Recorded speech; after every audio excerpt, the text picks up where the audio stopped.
صلوا على محمد وآل محمد. اللهم صل على محمد وآل محمد وعجل فرجهم.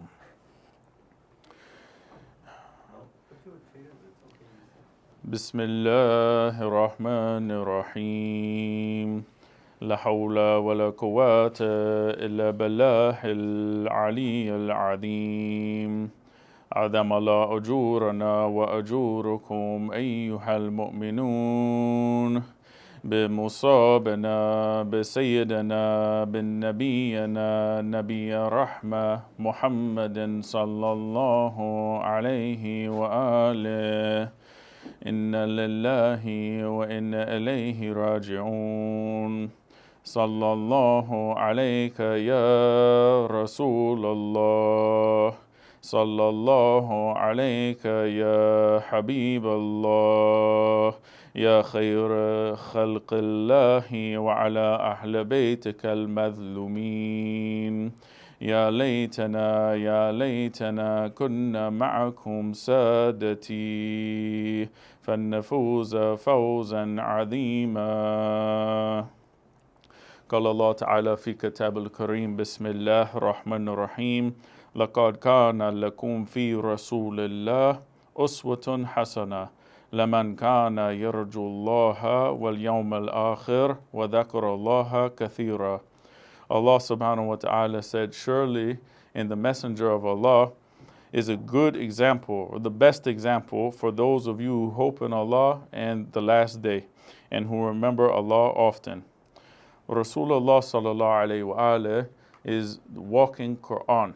He is the Quran in practice. When we want to see how the Quran should be practiced in our life, we just look to Rasulullah. He's living out the teachings of the Quran. He has the highest morality of all creatures. No one in creation surpassed Rasulullah sallallahu alaihi wasallam. He has the best attributes. And Allah says in the Quran, وَإِنَّكَ لَعَلَى خُلُقٍ عَظِيمٍ. Indeed, you are of a great moral character. Have the best akhlaq. To give an example from this, we'll just discuss the story of his life. And tonight we're honoring our masters, Imam Hussein and Imam Ridha alayhim as-salam, and remembering their shahadat, also shahadat of Rasulullah sallallahu alayhi wa alayhi. So we'll take one story or one aspect of their life, each one of them, briefly, and get some benefit from that, inshallah. So one story about Rasulullah sallallahu alayhi wa alayhi is when the first harvest came in for the crops, people would bring fresh fruits to the Prophet, and they would give them to him as a gift. And then he would distribute those fruits around the people who are sitting here. And they would, wherever he was, they would give them fruits also, so they could eat from those. So this morning, a poor man came to Rasulullah sallallahu alaihi wasallam, and he brought one fruit from his small farm and his small harvest. He only had one fruit. He was very poor, but he brought one fruit to Rasulullah. He accepted the gift and he took it and he ate it. And when he ate it, he smiled and he kept eating the fruit. He ate it alone. And one of those companions of Rasulullah, I don't know how he did this, but he accused Rasulullah, he believed that, of not wanting to share with the other people. He said, O Rasulullah, you have overlooked the right over those who watch while you eat. So he accused Prophet of not wanting to share the food with people and taking their rights.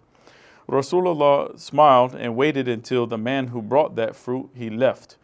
And then he said to them, I tasted the fruit and it wasn't ripe yet. So it was bitter. It wasn't the best time to eat that fruit. So he said, had I allowed you to have some of that fruit, you would have definitely shown distaste at that fruit. You would have frowned and said, oh, this fruit is bad. Why did you bring this bad fruit to the Prophet? And you would have disappointed that poor man who brought all he had here and gave it to us. And he brought this gift to me. Rather than making him feel bitter,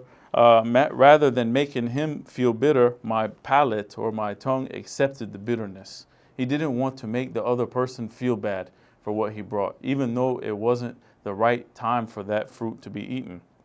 And Rasulullah sallallahu alaihi wasallam, he always taught us to be grateful for what other people do.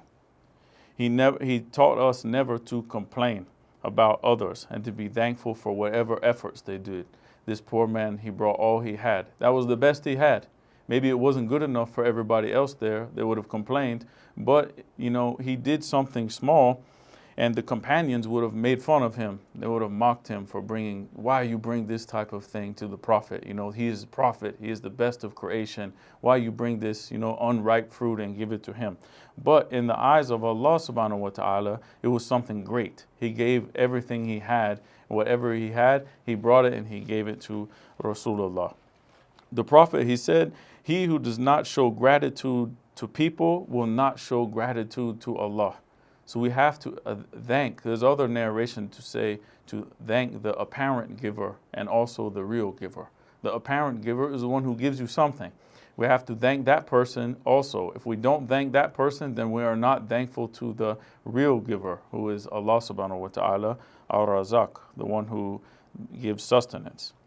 Also, Imam Ali alayhi salam, when giving advice to his son, Imam Hassan alayhi salam, he said, never show ingratitude to those who do a favor to you. Ingratitude is the worst type of kufr. Actually, kufr means ungrateful. Kafir is one who is ungrateful to Allah. Kufr is ungratefulness. We call people kafir because they are ungrateful to Allah subhanahu wa ta'ala. They don't acknowledge the blessings that Allah gave to them, and they disbelieve in Allah. So they are kafir. They are ungrateful to Allah subhanahu wa ta'ala. So if we are ungrateful to someone who does us a favor, it is a type of kufr.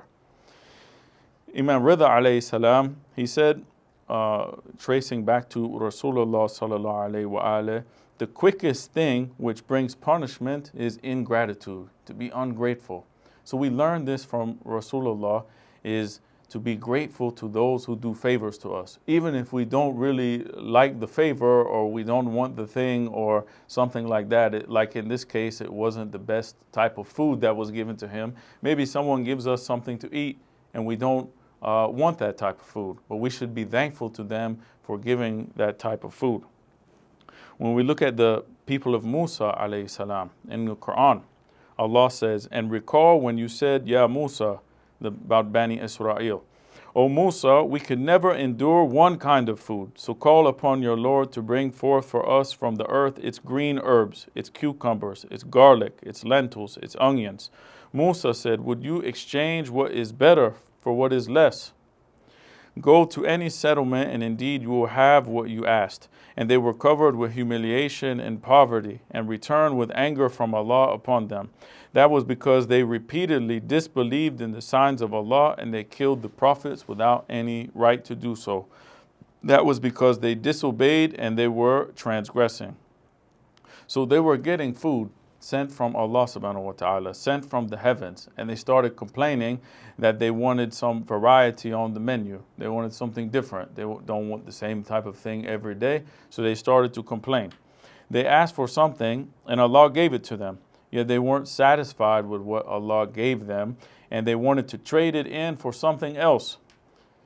We have narration from Imam Sadiq alayhi salam. He said, as some people showed ingratitude for Allah's graces, He changed those graces into trials for them, crisis. As other people showed steadfastness or sabr against misfortunes that inflicted them, Allah changed those misfortunes into graces. So when we go through trials, we have to have patience. Allah will change it into something good. And when we have something good, if we complain about it, then Allah will change it into something difficult, a trial for us. Look what happened when the people started to complain about Allah's blessings He gave to them. They were stamped with what? Humiliation, poverty, and they earned the displeasure of Allah. So we have to ask ourselves, do we want to end up like these people? Of course not. But the way they ended up like this was by complaining about what Allah has given them and ignoring the favors that He gave to them. So we must always thank Allah subhanahu wa ta'ala. Sometimes we complain a lot about a lot of things, and we totally overlook the things that Allah has given us. Throughout the day, try to recall the things that Allah has given you, even though we will never be able to count those favors that Allah has given us, as is mentioned in the Quran. But try to recall the things that you have been blessed with and thank Allah for those things. A good time to do this is after Salat, sajda to shukr, sajda of giving thanks. For example, say, Shukran lillah for my good eyesight. Shukran lillah for my family. Shukran lillah for having food to eat today. Shukran lillah for the blessing of knowing Islam. Shukran lillah for knowing who Rasulullah is. Shukran lillah for allowing me to know the names of Ahlul Bayt alayhimus salam. Some people don't even know the name of Amirul Mu'mineen or Imam Mahdi or Imam Hussein even. Shukran lillah for allowing me to offer salat. Shukran lillah for allowing me to recognize that the bounties come from you. All of these things, we try to recall all of the things that we can think of and thank Allah for all of the things that you forgot to thank Him for, that you were unable to even remember or know that they came from Him. So this is one thing that we can get from life of Rasulullah sallallahu alayhi wa alayhi. Salli ala Muhammad wa ali Muhammad. Allahumma salli ala Muhammad wa ali Muhammad. Next, we come to remember Imam Hassan al-Mujtaba alayhi salam. And one thing I want to highlight is his bravery. The enemies of his time, and still the enemies of him today, they say that the Imam lacked the resolve and the courage to confront Muawiyah, and it resulted with a peace treaty with him. So they say that Imam Hassan, na'udhu billah, wasn't brave. Upon researching this topic, quite the opposite is true, actually. Imam was brave. Imam was courageous. When you look at his participation in the Battle of Jamal, we see that what we see is his bravery. The camel was the rallying point in the Battle of Jamal, and it was rallying point for their enemies and all the troops. As long as this camel was going, the troops were coming and they were defending this camel. Imam Ali alayhi salam ordered for this camel to be slain, so the enemies, they would run away from them. So he first asked his son Muhammad al-Hanafiya to do that job, but he failed in this. He tried, but they overtook him. So Imam Hassan alayhi salam took the spear from his brother Muhammad, and he said that I'll finish this job. Imam Hassan said, okay, you can't do it, I'll go finish this job. So Imam Hassan alayhi salam brought down this camel with his spear and accomplished what his brother Muhammad al-Hanafiya couldn't do. Muhammad became sad at this. He saw his brother accomplish something, he couldn't do it. So Imam Ali alayhi salam told him not to be sad, because there's a difference between you and Imam Hassan alayhi salam. He said, yes, you are my son, Muhammad al-Hanafiya, he is his son, but it doesn't mean that you have my bravery. Whereas Hassan is my son and also the son of Rasulullah sallallahu alaihi wasallam. He inherited my qualities and also the qualities of his grandfather Rasulullah sallallahu alaihi wasallam, who's narrated about him. Whenever we wanted to find Rasulullah, we would look at the heat of the battle, the most difficult place, where it's raging, and we would find Rasulullah right there on the front line. Not like today. These people who are fighting wars are sitting behind a desk somewhere and giving orders, and they're not actually out there with the soldiers. Rasulullah was right there in the heat of the battle. Another thing is that the Imams are all from one light. They're all one nur, one light. And if Imam Hussein alayhi salam lived in the time of Imam Hassan alayhi salam, he would have done the same thing that Imam Hassan would have done. He would have done the peace treaty with Muawiyah. And if Imam Hussein alayhi salam, if Imam Hassan alayhi salam would have been in Imam Hussein's place, he would have done the same as Imam Hussein alayhi salam, and he would have rose up and fought with Yazid when he was put in that position. To clarify, Imam Hussein alayhi salam didn't want to fight. He didn't want to go to battle, but they were intent on killing him, so he had to defend himself and his family, and they left him no other choice. If Imam Hassan was there, he would have done the same thing. During the reign of Muawiyah, Imam Hassan alayhi salam was preparing to fight against Muawiyah. Yet Muawiyah was buying the faith and the loyalty of those people and his generals and his soldiers with bribes, for money, for wealth, for land, for position, whatever they wanted, hubbud dunya, love of this world, whatever they wanted, Muawiyah said, here, take it. I buy your iman, I buy your faith, I buy your loyalty to Imam Hassan alayhi salam. And just as Imam Ali alayhi salam rose up to fight his oppressors, but he did not meet the condition that Rasulullah set for him as having 40 supporters, and he had to retreat to a life of solitude. Imam Hassan alayhi salam didn't have the means to fight Muawiyah at that time, but because they were buying his generals and his soldiers and he couldn't trust any of the people. So instead, he made a peace treaty that saved the Shia. When we look at this peace treaty, it actually saved the Shia and protected them from harm. And it also, on the other side, it exposed Muawiyah and his evil intentions, because Muawiyah broke every single condition in that treaty. He kept killing Shia. He wasn't supposed to, for example, appoint a successor after him. It was supposed to go to Imam Hussein alayhi salam, or Imam Hassan and then Imam Hussein. No, he didn't do that. He appointed his son Yazid. There were many conditions to this thing, and he broke every single one of those conditions. There's a lot to discuss regarding that peace treaty of Imam Hassan, but we can gain from this that even though many people criticize the Imam for this, he still went through with the divine command of establishing that treaty.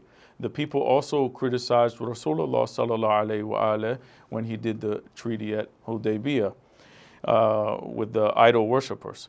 They criticized him for that, and they said, oh, we should fight them and take over. We should do the Hajj this year. He said, no, we'll do it in the following year, and we'll make the peace treaty with them, which actually saved Islam. And one of the famous munafiq, he said that I never doubted in his prophethood so much as I did today. People criticized Rasulullah for this, but Rasulullah follows only the guidance of Allah, only revelation of Allah subhanahu wa ta'ala. So many people will come and they will criticize us for what we believe, what we do, what we say. But we have to have trust in Allah subhanahu wa ta'ala and continue on the path of truth, even when it is difficult.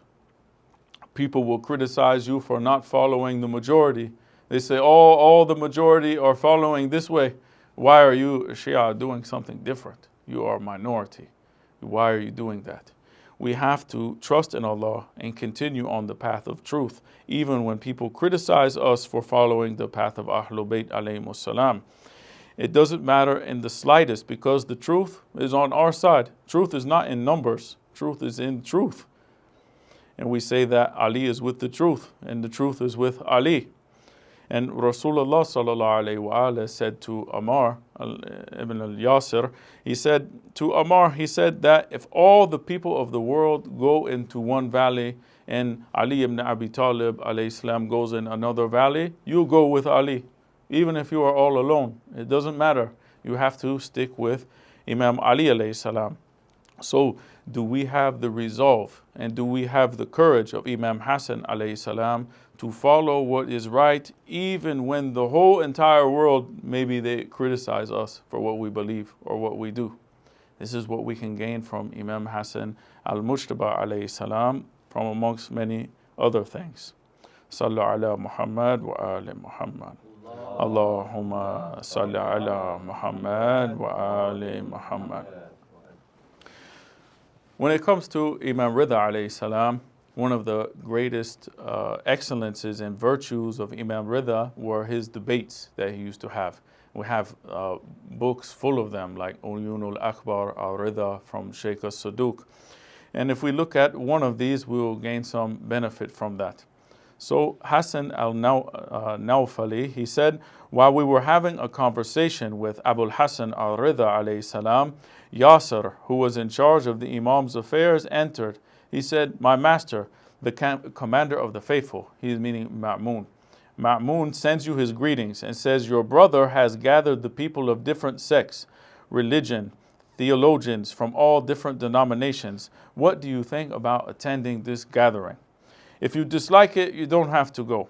And if you want, we'll come to you, which will be easier for us. Imam Ridha alayhi salam, he said, give him my salam. and tell him that I am aware of what you are intending, and inshallah I will see you in the morning. The Imam then explained that Ma'mun's goal in forming these assemblies or these gatherings to debate was to actually undermine the Imam's status in the eyes of the people, thinking that he may refrain from debating his opponents, or maybe that those people, they were the height of their religion, like Christians, Jews, and atheists and other groups. They were the top debaters. Maybe they would overcome him, he thought, so that he could use that against the Imam. However, Imam said to the narrator, he said, do you want to know when Ma'mun will regret this? He said, yes. He said, when he hears my arguments against the people of the Torah with their Torah, against the people of the gospel with their gospel, against the people of the Psalms with their Psalms, the Zabur, and against the Sabians in their Hebrew language, against the Zoroastrians in their Persian language, against the Romans in their Greek language, against the theologians in their languages.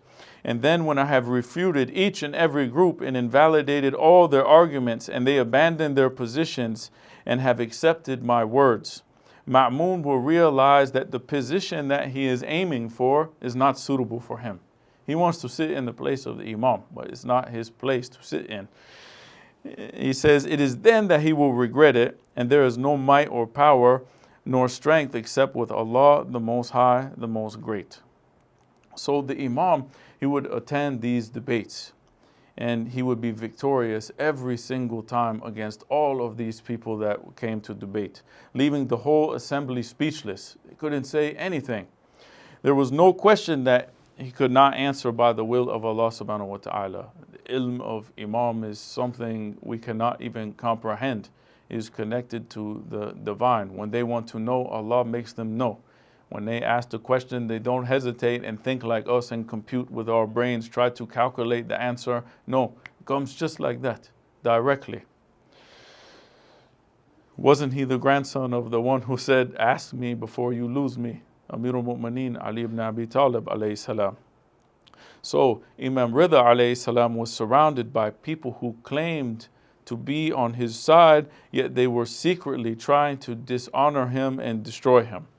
He was surrounded by munafiqeen, the hypocrites. Despite all the people working against him, he still fulfilled his mission of disseminating the knowledge of true Islam to the people, the Islam of Rasulullah sallallahu alaihi wasallam. So sometimes in life we will also be surrounded by people who claim that their intentions are good, but actually they are plotting against us. But how will we respond to them? Will we give up and let them defeat and destroy our determination and stop our progress? Or will we continue working in the path of Allah subhanahu wa ta'ala? Will we fold at the slightest turn of trouble or setback? Or will we continue doing what's right and working, despite people working against us? This is what we can take from the life of Imam Ridha alayhi salam. That even if the whole world comes against us and we are working in the path of truth, we have to continue in that path of truth, the path of Rasulullah and Ahlul Bayt alayhimus salam. Sallu ala Muhammad wa ali Muhammad. Allahumma ala Muhammad wa ali Muhammad. Rasulullah sallallahu alayhi wa alayhi always cared so much about the community that he was always advising them. Even when he became sick due to the effects of the poison and he was on his deathbed, Rasulullah sallallahu alayhi wa alayhi asked them to bring him pen and paper so that he could give them some final instructions. But what did the people do? Even though the Prophet nurtured and cared for his community for 23 years, they were ungrateful to Allah and His Messenger. They said, we don't need anything from you. The book of Allah is sufficient for us. They said this as if what the Prophet said didn't even matter to them. The one who said this went a step further and said that the Prophet had lost his mind. Na'udhu billah. This is how they treated Rasulullah in his final moments. The Prophet was very ill. It's reported by Alama Majlisi that Imam Sadiq alayhi salam said that when anyone is afflicted with a disease or illness, he should think of Rasulullah, whose sickness was worse than anyone else's. Ali ibn Abi Talib alayhi salam walked inside the house, and he found the Prophet's head in the lap of a handsome man. This man then asked that Imam Ali alayhi salam come and take his place and allow the Prophet's head to rest in his lap. Rasulullah sallallahu alayhi wa alayhi, he woke up and told Ali that it was Jibra'il. Fatima, Hassan, and Hussein alayhi salam gathered around the deathbed of the Prophet, and he told his Ahlul Bayt alayhi salam what type of tragedies that they would face after them. He told Imam Ali alayhi salam to bear those tragedies patiently. He said, take care of Fatima Zahra, take care of Hassan, take care of Hussein. Ya Rasulullah, how hard must it have been for you to see them slapping the face of Sayyidah Zahra, shooting arrows at the grandson of yours, Imam Hassan al-Mujtaba, seeing shimmer sit on the chest of Abu Abdullah. When the time of the death approached Rasulullah, Angel Jibra'il brought the angel of death, Malakul Maut. The angel of death knocked on the door of Fatima Zahra, asking permission to enter the house of Sayyidah Fatima. This is something he had never done before. This was out of respect for Rasulullah. He said that Allah had sent him to obey the wishes of the Messenger of Allah, and that if he wished, he could take his soul or he could return him back. Angel Jibra'il told the Holy Prophet that Allah wishes to meet you, whereupon Rasulullah said, Ya Malakul Maut, execute your orders, take my soul to Allah subhanahu wa ta'ala. When Rasulullah passed away due to his illness, what did the community do after Rasulullah? They left him unburied while they fought for the power to rule. They snuck away to Saqifa to settle the matter while the true successor had already been appointed. Didn't they remember when Rasulullah sallallahu alayhi wa alayhi said, Man kuntu mawla fahada aliyun mawla? The true inheritors of the message were busy with the burial rites of Rasulullah alongside Jibra'il. The loss of Rasulullah was the greatest musibah to ever afflict mankind. Fatima Zahra, daughter of Rasulullah, threw herself on the body of her father. She's pouring her heart out to her father. She said, "O Father, Ya Rahmatal lil Alameen, now the revelation has ended. Now Jibra'il quit coming to us. O Allah, let my soul join the Prophet's soul. Have mercy on me by letting me see his face. Don't prevent me from his reward and his intercession." Fidda, the servant of Zahra, she narrates that after the Prophet was martyred, Sayyidah Fatima Zahra cried continuously for days and days. And on the 8th day she came out and she said, "O Father, O Chosen One, Ya Mustafa, Ya Muhammad, Ya Abul Qasim, who is there after you for the Qibla in the place of Salat? Who is there for your grief-stricken daughter?" She stumbled toward the grave of Rasulullah. She said, "My strength has left me. The enemy rejoices seeing me in this condition. O Father, I am left in grief all alone. I am disoriented from losing you. My support has been cut off. My life has become depressing without you. O Father, the world has been cut off from light with the loss of you, and it has lost its shine. Its beauty and grace were because of you, and now its days have become like the darkest of nights.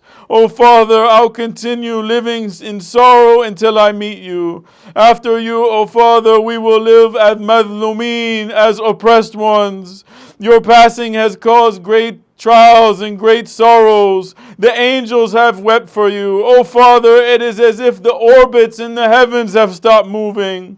O Father, how great has become the darkness of the place that you used to sit. Ya Rasulullah, we will be sorrowful until the day that we meet. Fatima Zahra had trouble breathing. It said that as if her soul was about to leave her body due to the pain of the separation from her and Rasulullah.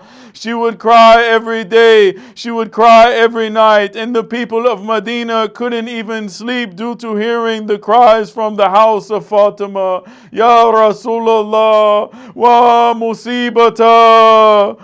Inna lillahi wa inna ilayhi raji'un. اللهم كن لوليك الحجة بن الحسن صلواتك عليه وعلى آبائه في هذه الساعة وفي كل ساعة وليا وحافظا وقائدا وناصرا ودليلا وعينا حتى تسكناه أرضك توعا وتمتعه فيها طويلا برحمتك يا أرحم الراحمين. صل على محمد.